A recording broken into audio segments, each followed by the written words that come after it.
All right, ladies and gentlemen, you are Locked On Falcons. I'm your host, Aaron Freeman, and today is a mock draft Monday where I try to predict all 7 rounds of the Falcons picks, and we'll talk about some potential mid and late round targets for the team at some specific positions of need.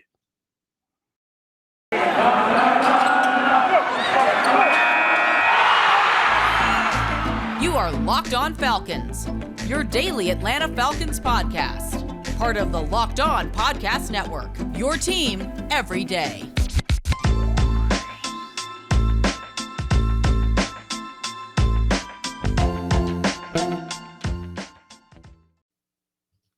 So, guys, you know me. I'm Aaron Freeman, been covering the Falcons for many years, formerly at FalcFans.com. RIP, still going strong on Twitter at FalcFans, and of course, the host of this illustrious Locked On Falcons podcast, your daily Atlanta Falcons podcast, right here on the Locked On Podcast Network, and part of the Locked On Sports Atlanta podcast family. And today's episode of Locked On Falcons is brought to you by BetOnline. BetOnline has you covered this season with more props, odds, and lines than ever before.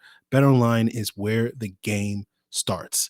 So, guys, today's episode is another Mock Draft Monday, and we are coming up to the penultimate Mock Draft Monday of the draft in next week's Mock Draft Monday, where I will probably be going through my entire first round of the first 32 selections in the draft. But today we'll keep it Falcons focused, and we'll go through 7 rounds of my mock. Just trying to give a realistic expectation on sort of where I think the Falcons are potentially headed. And we'll take a little bit of a scattershot approach after round 1 and sort of talking about some potential targets for this team in this upcoming draft. It's really hard to project what teams will do after round 1. So that's kind of where we take it. And hopefully we'll throw enough stuff at the wall that eventually some of it will stick. And, out of the, I don't know, 15 to 20 names I throw out here today, they'll take 2 of them and I'll be like, haha, I told you I'm a genius, or whatever the case may be. But we'll start things off talking about that first round pick. And I do think the Falcons will take a quarterback there. I do think it will be Malik Willis, the quarterback out of Liberty at the 8th overall selection. I think in round 2, they potentially will have the opportunity to take a running back at pick 43, let's say Breece Hall at Iowa State. Their second of 2 second-round picks at 58, I think Drake Jackson, the USC edge rusher, might be the pick. Their first of their third-round picks at 74 will be Cincinnati wide receiver Alec Pierce. Their third-round pick that they got from the Colts in the Matt Ryan trade, I believe, could be linebacker Leo Chenal out of Wisconsin. Their 4th-round selection could be nose tackle John Ridgeway out of Arkansas. In round 5, I could see them taking edge rusher Jesse Luketa out of Penn State. And in round 6, I think the first of their 2 6th-round picks could be Georgia punter Jake Camarda. And their second of their 2 6th-round picks could be San Diego State guard Zach Thomas. So let's take a deeper look at that first round pick in terms of Malik Willis. And the reason why I've come to the conclusion that the Falcons are going to take a quarterback at pick 8 is stemming from the Deshaun Watson fiasco, if you want to call that. It's just hard for me to imagine that the team was as aggressive going after Deshaun Watson earlier this offseason, because clearly they were not content with their quarterback situation, only to then, after that point, after failing to secure Watson's services, to then basically say, "Oh, like we're good at quarterback, and we'll wait till next year." It's hard for me to reconcile those 2 attitudes in that regard. So that's why I am become increasingly more and more convinced as we gotten closer to draft that the Falcons will take a quarterback at the top of this year's draft. Even though I do think the Falcons do like Desmond Ridder, and it makes a ton of sense for the Falcons to want Desmond Ridder, I can't imagine a scenario, or I don't imagine a scenario where the Falcons take Desmond Ridder at 8 or try to sort of navigate this draft where they are able to wait on Desmond Ridder and hope he falls to a certain point at the end of round 1 or early in round 2, and then probably facilitate a trade up, possibly moving that 3rd-round pick that they acquired from the Colts for Matt Ryan as part of that trade up. That just feels a little bit too convoluted for the team. And I just feel like, they'll just take Willis to be their sort of new face of the franchise type of player. And we'll just sort of see how that plays out. Again, I've made peace with this idea. I don't love that idea. I'd much rather see the team go after a pass rusher at 8 and then try to figure out a way to land Desmond Ridder either at the back end of round 1 or early in round 2, or let the chips fall where they may at the quarterback position and potentially settle for someone like a Sam Howell or Carson Strong or Skylar Thompson out of Kansas State later in the draft and go all in on taking a quarterback next year. But I just don't foresee a scenario. It's very reminiscent to me of the Giants situation several years ago, where they had the number 2 overall selection at 2018 draft class, which was a rich quarterback class where we saw 5 quarterbacks go in round 1. They wound up taking Saquon Barkley. And then the next year went for Daniel Jones. And then the following year, again, had another top 5 pick and passed on the quarterbacks in the Justin Herbert, Joe Burrow draft class to take Andrew Thomas. And it's sort of a weird parallel where, similar to how the Falcons approached Matt Ryan a year ago with a, great quarterback class, and the Giants passed on taking a quarterback to be Eli Manning's heir apparent in that 2018 draft class. And while I sit here and I think, hey, Kyle Pitts probably, I think, will be a better NFL player than Saquon Barkley. I think Malik Willis is a better quarterback prospect than Daniel Jones. There's just too many parallels.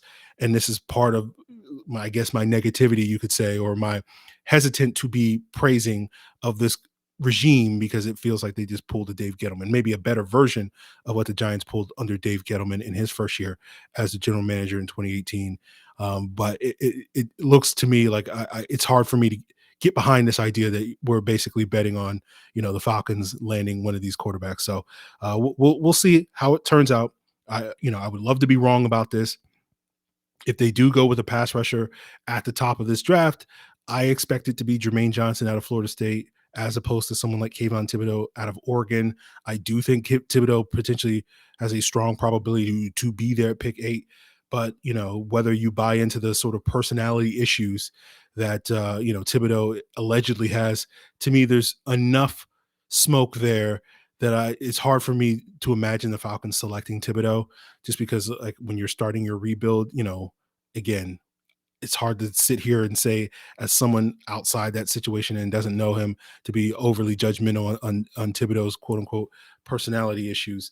But it's just hard for me to imagine the Falcons, especially when you look at sort of how much they love Kyle Pitts a year ago because of his approach to the game, that Jermaine Johnson similarly seems to check that sort of box for the team. And then sort of in this notion of rebuilding, that seems to be more the type of player that you want, a guy that's, as they say, all in on football and whatnot. And again, whether that's true or false when it regards to Thibodeaux, again, I don't know. But as I said, there's just too much smoke there to basically think it's a non-issue is what I'm getting at. So that's kind of how I see it. Again, likely to be a quarterback. I would love it not to be a quarterback, and it would be a player like Jermaine Johnson that would be at the top of that list for me in terms of realistic projections for the Falcons at 8. I don't see them taking a wide receiver. We'll talk a little bit more about, their options at wide receiver on day 2 of the draft coming up.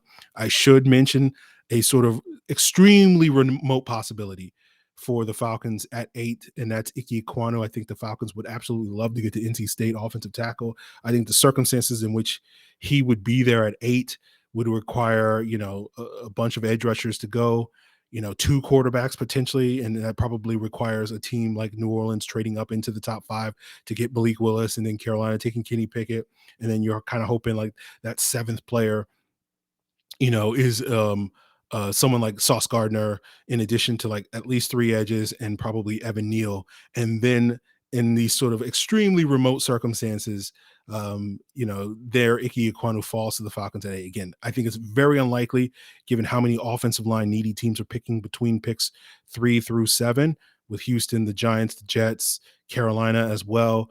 All these teams passing on Ike Ekwonu seems a virtually 0% chance of that happening. So let's say it's like a 0.8% chance that all that happens. So like, I think Ike Ekwonu makes a ton of sense for this Falcons team as sort of, the foundational piece to your literal offensive foundation, which is your offensive line, if he's there. But I don't foresee a scenario where he is there. But I think I should talk about that because, there's a world where, the Falcons could land Ike Ekwonu in another mock draft that may or may not be beginning on another podcast feed, which is the Ultimate Mock Draft, that you can find, of course, on its own podcast feed or on the Odyssey app or whatever the case may be. And that is the Ultimate Mock Draft that the Locked On Podcast Network puts out every single year, where folks like myself, the Locked On Falcons host picks for the Falcons, the Locked On Giants host picks for the Giants, etc. So go check out the Ultimate Mock Draft, which is beginning with pick number 1, the Jacksonville Jaguars, on the clock on today, launching today and running all week long on your preferred podcast platform. So go check out the Ultimate NFL Mock Draft here on the Locked On Podcast Network. So, guys, want to always thank you guys for checking out Locked On Falcons as your first listen each and every day. And of course, Locked On Falcons is free and available on a variety of podcast platforms, including Apple, Odyssey, Google, Spotify, and of course on YouTube. And as we continue today's Locked On Falcons episode, we'll be talking a little bit more about the Falcons taking a wide receiver on day 2, as well as maybe another offensive position on day 2. Which could be a priority beyond the quarterback position. And we'll get into that as we continue today's episode. But before we get there, guys, I do want to let you know that, baseball is back. The NBA playoffs are ongoing. I'm recording this as the Hawks are struggling in game 1 against the Miami Heat. But, given, there's a lot of big sports events going around, why not head over to BetOnline, the number 1 spot for all your sports betting needs and info, and you can find the latest odds, contests, and player props. BetOnline has it all, and it's not just about Major League Baseball or the NBA playoffs. BetOnline also has you covered for boxing, UFC, golf, hockey, esports, your favorite Vegas casino games, and of course, they got you covered for the USFL if you're interested in that, or the 2022 NFL draft props. You can bet on, the over-under of where Kayvon Thibodeau and Malik Willis will get drafted. So head on over to the website at betonline.net and use your mobile device to sign up today to see more of the trends in action. BetOnline, where the game starts. So continuing our sort of scattershot approach to Mock Draft Monday, talking about some potential targets and options for the Falcons beyond round 1, talked about, quarterback or pass rusher in round 1 at the top of the draft. I don't imagine a scenario where the Falcons, or I can't imagine a scenario where the Falcons start their rebuild with a wide receiver in round 1. So I do think it's much more likely that they'll wait on a wide receiver. It's a relatively deep class, but we could definitely see a run of wide receivers go somewhere starting in the middle of the first round, around, say, pick 14, 15. And, we could see up to 7 wide receivers I could imagine getting picked over the next 20 or so picks. We could see 7 guys going in round 1. Most of those going in the back half because there's a lot of teams picking in the latter half of round 1 that are wide receiver needy. And so, I think a lot of people look at it and say, if the Falcons want to make sure they get the top wide receiver, they need to take that guy in round 1, because otherwise they might be settling for wide receiver 8 or wide receiver 9 if they wait till pick 43. But I think in a world where you're rebuilding your roster, you don't start with a wide receiver. The wide receiver is the position that you go after you've secured the quarterback. And of course, in this mock draft, I've secured the quarterback at pick number 8. So now you can go get your wide receiver. And, I imagine the Falcons are probably going to be looking for an X wide receiver, particularly in a world where Malik Willis is the top pick, given that we have concerns about Malik Willis's ability to throw over the middle field. You want that bigger outside receiver that can win on the outside. And those are guys like George Pickens out of Georgia, Christian Watson from North Dakota State, Alec Pierce from Cincinnati, that are potential options, not only at pick 43, but elsewhere on day 2 of the draft. I would imagine all 3 of those guys may be gone by the time you get to, say, the Falcons' second, third round pick at 82. So I think you will see the Falcons prioritize that position potentially on day 2. For me, my money, I think Watson and Pierce are a little bit more their speed. I obviously had the Falcons taking Pierce with their 74th overall selection at the beginning of round 3 in this little predictable, realistic, whatever you want to call it, mock draft. My beef with George Pickens is that it essentially boils down to my belief that he's a contested catch guy, but he's only 195 pounds. And I just don't think that's a recipe for success in the NFL. When we look at all of the other successful contested catch guys, they're all like 215, 220. You need to have that mass, in my opinion, when, your average NFL corner is like 5'11", 198 starting outside corner. And if you're 195 pounds, like, you're not going to be able to win as frequently in those contested catch situations. And the other issues I have with George Pickens is his route running and his ability to separate and all these other various things. So that to me is a red flag with George Pickens. But I could certainly see the Falcons going after someone like George Pickens. It's just, I think, my personal opinion is Watson and Pierce make a little bit more sense, but Watson could go in round one. So that's why I have them going with Pierce at the beginning of round three. I also think, running back is another position that we could see this team address on day two of this draft. It just kind of feels like to me that if Breece Hall is there with one of these picks, particularly at 43, I could see the Falcons pulling the trigger on Breece Hall and says, look, we're getting the best running back in the draft, which is a lot of people's opinion. He's a guy that is a natural fit in that outside zone scheme because Iowa State ran a ton of that stuff. He has the size that we know this team seemingly covets at that running back position. And if they don't pull the trigger on, say, a Breece Hall in round two, then I could definitely see the team waiting until a running back until day three of the draft and seeing whether Brian Robinson out of Alabama or Damian Pierce out of Florida is there at pick 114 in round four. You could also see them waiting a little bit later in the draft with someone like Snoop Connor out of Ole Miss or Hassan Haskins out of Michigan, who also have that sort of size, that 220 plus pound frame, in round five or later or whatever the case may be. So it feels like to me either they take Breece Hall in round two or they wait till round four to get their running back. It's kind of essentially where my opinion boils down to. But we know ultimately this draft is going to be really about, rebuilding this defense. And I think the vast majority of their selections outside of potentially adding a quarterback, a running back, and a wide receiver in this draft class will be focused on rebuilding the front seven and rebuilding this defense and laying the foundation for future success on that side of the ball. And we'll get into some of the players that this team could be targeting at the edge rush, on the interior defensive line, at linebacker, across the position. And we'll talk a little bit about why I don't necessarily see this team adding a cornerback or a safety or prioritizing those two positions on defense early in this draft as we continue today's mock draft Monday, where I lay down sort of what I sort of foresee as the Falcons draft plans heading into next week's 2022 NFL draft. But before we get there, guys, I do want to go ahead and plug, in addition to the ultimate mock draft, we got you covered on 3 days of live coverage for that 2022 NFL draft beginning next Thursday on April 28th.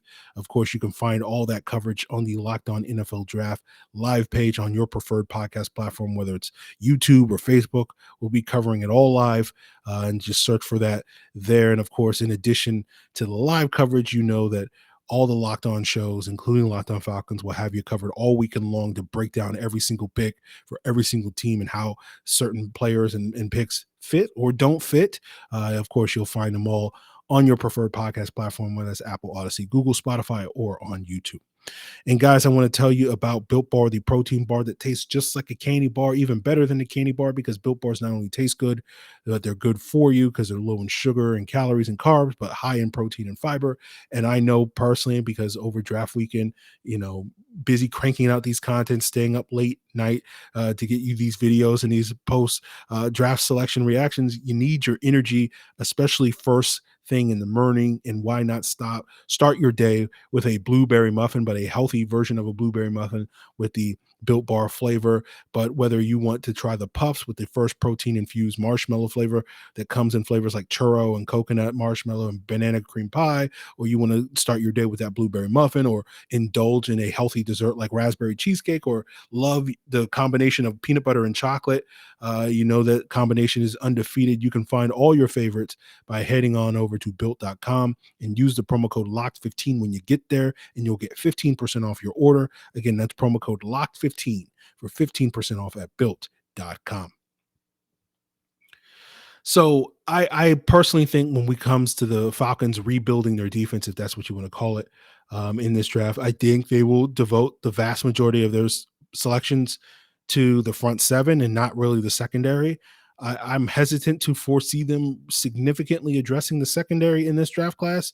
We know that they believe in the best player available strategy. So I won't sit here and say it will come out of left field, because it'll essentially boil down to them believing that that player is truly the best player available. But I'm reluctant to really buy into this notion that the Falcons are going to be this BPA centric draft. I know they have needs at a lot of positions and they can't pass up talent anywhere, but it's one of those things where I feel like you have to kind of hone in on some priority positions. And I think the front seven really is clearly a position where it seems like they're pushing their offseason in the direction of going heavy on the front seven in the draft.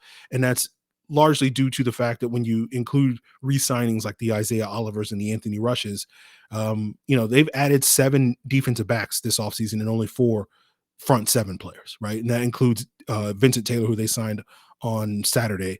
And so like I look at that and I'm like, well, it feels like when you look at like their inactive list, and part of the reason, I've come up with these beliefs on where the direction the Falcons is looking at their inactive list, looking at their active roster, I should say, their 48-man projected roster, and there's like 14 players on any given Sunday where the Falcons will have in their front seven, interior defensive line, edge rusher, and off-ball linebackers, and only 9 defensive backs.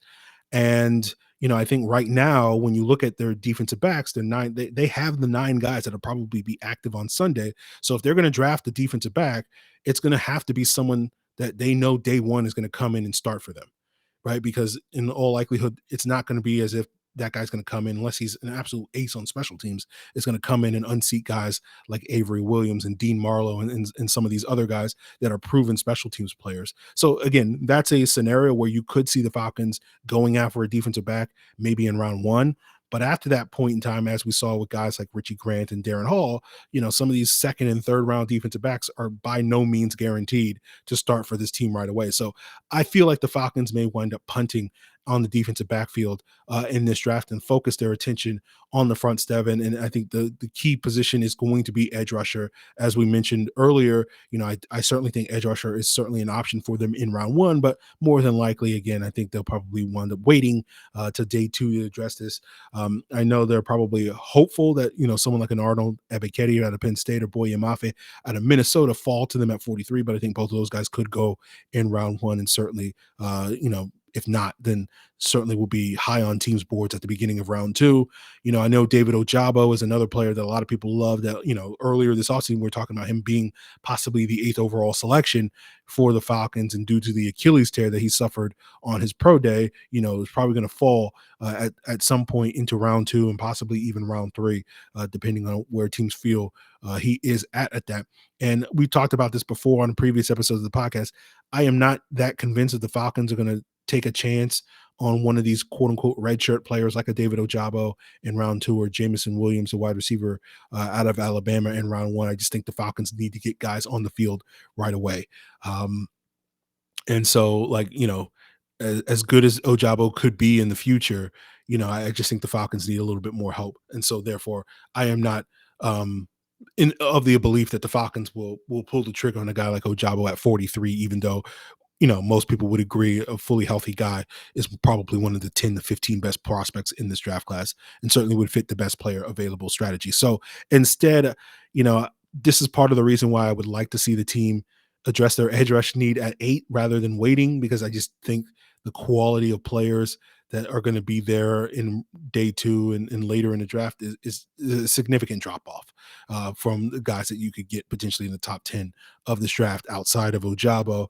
But some of the guys that I think make a lot of sense for the Falcons, particularly when you consider that we have seen so far that they prefer longer guys with all the edges that they drafted last year with, Ade Ogundeji and all the guys that they wound up picking up on their, practice squad and signed to future contracts like Jordan Brailford and Duke Ejiofor and those guys. So guys like Drake Jackson out of USC, Kingsley Enagbare from South Carolina, Dominique Robinson from Miami, Ohio, Sam Williams out of Ole Miss, or some of those day 2 guys that could be there in rounds 2 or 3 that I could see the Falcons selecting in their draft. And obviously I had them going Drake Jackson at pick 58.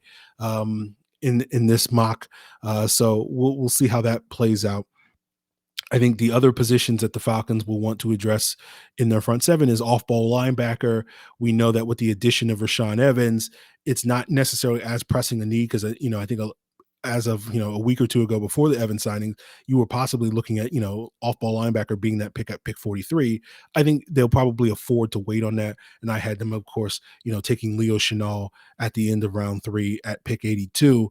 But guys like Chenal, Quay Walker out of Georgia, Darian Beavers. I think the Falcons, Beavers out of Cincinnati. I think the Falcons are going to want a linebacker with size. I think they're not necessarily keen on the idea of drafting another one of these undersized guys that brings a lot of speed to the table. But certainly, I think they want to get a little bit more beef in that rounds 2 through 4 range, and that seems like a prime opportunity to get one of these linebackers in a relatively deep class that should have plenty of options for them in the top 100 or so picks. I think interior defensive line is going to be another priority position to them address on their front seven. I think obviously, you look at that group and you probably see, Anthony Rush, despite being, Locked On Falcons being a pro Anthony Rush podcast. I don't imagine the Falcons want to go into this upcoming season with Anthony Rush as their, starting nose tackle. So they're going to definitely try to bring in some competition. I could certainly see them adding a 5 technique. I could certainly see them adding a 3 technique, particularly in a world where the Falcons aren't necessarily keen or, confident that Grady Jarrett's going to be an Atlanta Falcon in 2023 after this season. You could see them, targeting more of that 3 technique replacement for Grady Jarrett, like a Perion Winfrey out of Oklahoma or Fedarian Mathis out of Alabama make a ton of sense. None of those guys are as good as Grady Jarrett, but certainly they can bring 3 down value and pass rushing upside as 3 techniques and also play 5 techniques. So you can get them to plug in play with Grady Jarrett immediately and potentially be options for them in the event that the Falcons move on, or let's say Grady Jarrett moves on from the Falcons, because that's really the conversation here. It's a question of whether Grady Jarrett wants to be an Atlanta Falcon long-term, not necessarily whether the Falcons want Grady Jarrett to be here long-term. So Travis Jones is another guy that you often hear as a potential day 2 target for the Falcons, the nose tackle out of UConn. I have a hard time seeing Jones falling out of the first round. I think he's going to be long gone by the time the Falcons get on the clock at pick 43. So I don't necessarily see him as an option. And I think after him, you have Jordan Davis, you have Travis Jones at the top of the draft in round 1 as these, big time nose tackles. And there's, to me, at least from what I've seen, a significant drop off. Then you're probably looking at some day 3 options for you. I had them taking John Ridgeway out of Arkansas in round 4, but you also have Neil Farrell out of LSU, Noah Elis out of Idaho, and Marquand McCall out of Kentucky that are some day 3 options. And yes, I do think Jordan Davis is still an option for the Falcons at 8. Again, I don't think he's the likeliest option for the Falcons at 8, but certainly a possibility at 8. When we talk about, the possibilities, there's so many possibilities at 8, but again, he would be like a distant, like 4th or 5th in terms of my expectations for the Falcons at 8. Other day 3, like 5 techs that the Falcons could target, Ioma Owuzurike out of Iowa State, Thomas Booker from Stanford, Jaden Peavy from Texas A&M, Matt Henningsen from Wisconsin, or some of those guys that I think make a lot of sense for the Falcons on day 3 if they want to double dip in terms of the interior defensive line. I think just like edge rush, interior defensive line, you could see this team double dipping and going for a nose tackle and a 5 tech, just like I could imagine this team double dipping an edge rusher twice in this draft, potentially on day 2 and then again on day 3, because I don't imagine a scenario where the Falcons want to count on guys like Jordan Brailford and James Valder's to get a significant amount of snaps this upcoming season. So you want to see 2 edge rushers added to this group that already includes Lorenzo Carter and Ade Ogundeji there. Now, other positions of need to wrap up today's episode. I think punter is going to be a priority for the Falcons. There are the 3 sort of draftable punters in this draft class. Jordan Stout out of Penn State is the best punter in this draft class. I will go on the record and say that I know Matt Ariza from San Diego State gets a lot of the headlines, and he's got a big leg, but he's very raw as a punter. Given a limited amount of experience punting there, Jordan Stout is a really polished punter that also has a big leg, directional kicking, all the various things. So if you want to plug and play instant impact punter, Jordan Stout's your guy. Matt Ariza is just he's like the developmental guy, right? He's a guy with the upside that could be an incredible punter if you can develop it. But right now he's very raw as a punter, which I know is crazy for people to hear. Like, what do you mean raw as a punter? Jake Camarda, for you Georgia fans, I think is certainly an option for the Falcons, particularly given the expectations that a lot of people are projecting guys like Stout and Ariza to go somewhere, in the round 4 to round 5 range. And the Falcons don't feel like, that's too rich to take a punter in this draft class. I could see them waiting till round 6 and taking a guy like Jake Camarda as I had in my mock here. So I feel pretty confident that the Falcons should walk away with one of those three punters. It just depends on when they're willing to draft those guys, and depending on whether other teams covet guys like Stout and Ariza early in the draft. Maybe that means that they pull the trigger on a guy like Camarda if they wind up getting the third punter a little bit earlier than that. Tight end is another position I could see the Falcons addressing. I think they'll probably look for a blocker more so than a pass catcher in light of the signing of Anthony Ferkser, someone that can come in and compete with Parker Hesse for that third tight end spot that's primarily going to be a blocker and be that Lee Smith heir apparent. I think that's something that the Falcons could probably wait to round 5 or 6 to address on day 3. So I don't necessarily see the Falcons going after a tight end in, say, like round 3 or whatever the case may be, where they could get a pretty good dual threat tight end that couldn't both block and catch, but I don't think it's going to be a priority now that Ferkser has been signed. Offensive line is another position I could see this team addressing. I know a lot of people still think the Falcons are going to take a tackle. I feel like given all the signings that they've made this offseason, like they're done at the tackle position. I think they've brought in enough competition for Caleb McGarry in terms of Jermaine Ifedi and Elijah Wilkinson. If they're going to draft an offensive lineman, in my eyes, and again, I might have a bias here, but I think it has to be a guard. Like they can't go into next season and into the summer feeling like, Jalen Mayfield and Kobe Gossett and Rashad Coward are, adequate competition at that left guard position, right? You've added adequate competition at the right tackle position. So drafting a tackle in this year's draft class at this point in time, to me, just is throwing more resources at a position that you don't necessarily need to throw more resources at. If you're going to draft an offensive lineman, it better be a guard. And so guys like San Diego State's Zach Thomas in rounds 5 or 6, UNC's Josh Ezuudu is also a day 3 option. Tennessee Chattanooga's Cole Strange, particularly if he were to fall to day 3, makes a lot of sense.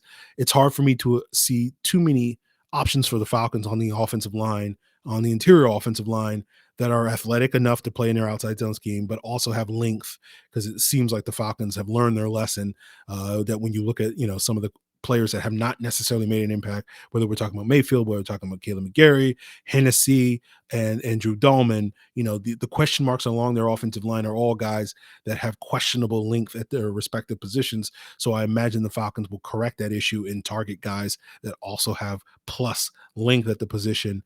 And also, you also want to get some guys that are experienced playing at least on the left side of the offensive line, if they're like tackles that, have some, skills to project inside to guard, or guys that have left guard experience. Because again, you learn your lesson from the Jalen Mayfield stuff, where you bring in a right tackle and move him to left guard, and he has no experience there, and thus you get this long learning curve. So if you want a rookie to come in and compete for a job, you want that guy at the very least, like Ezuudu and Cole Strange, to have left guard experience, or a guy like Zach Thomas who has guard experience but at right guard, but also spent this past year as a left tackle. And so we'll see how that goes. But I do have the Falcons taking a guy from Georgia, a guy from San Diego State, and a guy from Cincinnati. We know that the Falcons have shown a lot of interest in Cincinnati prospects this offseason. We know that at least Georgia fans think they should show a lot of interest in Georgia prospects. And given the coaching connection that we have with our secondary coach, being the brother of San Diego State's head coach, and we saw that lead to them drafting Darren Hall and bringing a couple of undrafted free agents there, I could imagine them getting the inside scoop on some of the San Diego State prospects, including someone like a Zach Thomas or Matt Ariza, potentially on day 3, make a ton of sense to me. So when you see me tweeting out like, oh, Cincinnati, Georgia, and San Diego State got to be at least one player from each of those schools got to be included in your mock draft, that's the reason why I say that. So there you guys have it. That's the end of today's Mock Draft Monday. We'll have more insight on the Falcons draft plans as this week unfolds. But of course, make sure you check out the ultimate mock draft. Make sure you check out Locked On Sports Atlanta podcast family. If you listen to Thursday and Friday's episode of A to Z with Mark Zeno, and in ATL Day Ones with Jarvis Davis and Tenitra Batiste, you might have heard a familiar voice talking about the Falcons draft plans on those episodes of the podcast. So go check those out on your preferred podcast platform, including Apple, Odyssey, Google, Spotify, and of course on YouTube. And guys, that's going to do it for us here on today's Locked On Falcons. I want to thank you for making Locked On Falcons your first listen. I hope you had a pleasant holiday weekend. Appreciate it, guys. Until then.